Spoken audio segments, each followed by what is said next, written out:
పరమాత్మనే నమః. అతః ద్వితీయోధ్యాయః సాంఖ్యయోగః. శ్రీ భగవానువాచ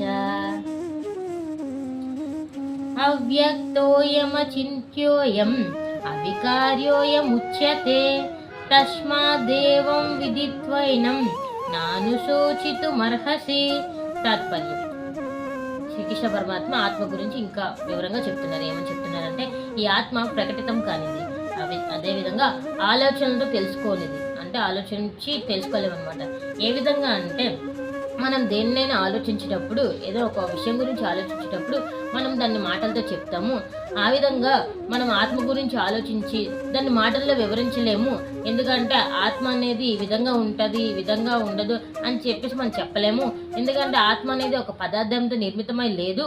అది పదార్థాలకు అతీతంగా ఉంటుంది, మన మాటలకి ఆలోచనలకు అతీతంగా ఉంటుంది అని చెప్పేసి చెప్పారనమాట. ఇంకేం చెప్తున్నారంటే అర్జున్తో, ఈ ఆత్మ గురించి ఇంత తెలుసుకున్న నీవు అర్జున దుఃఖం బాధతో ఉండకూడదు అని చెప్పేసి దృఢంగా ఉండాలని చెప్పేసి చెప్పారనమాట. రేపటి శ్లోకంలో కూడా అర్జునుడికి ఇంకా మిగిలిన విషయాలు చెప్తున్నారు. అది రేపు తెలుసుకుందాం. ఇది ఈరోజు శ్లోకం. ఈరోజు శ్లోకం ఏమిటంటే, ఆత్మ అనేది మన ఆలోచనలకు మాటలకు అతీతంగా ఉంటుంది.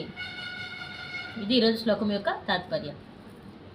హరి ఓం ఓం ఓం. హరే కృష్ణ.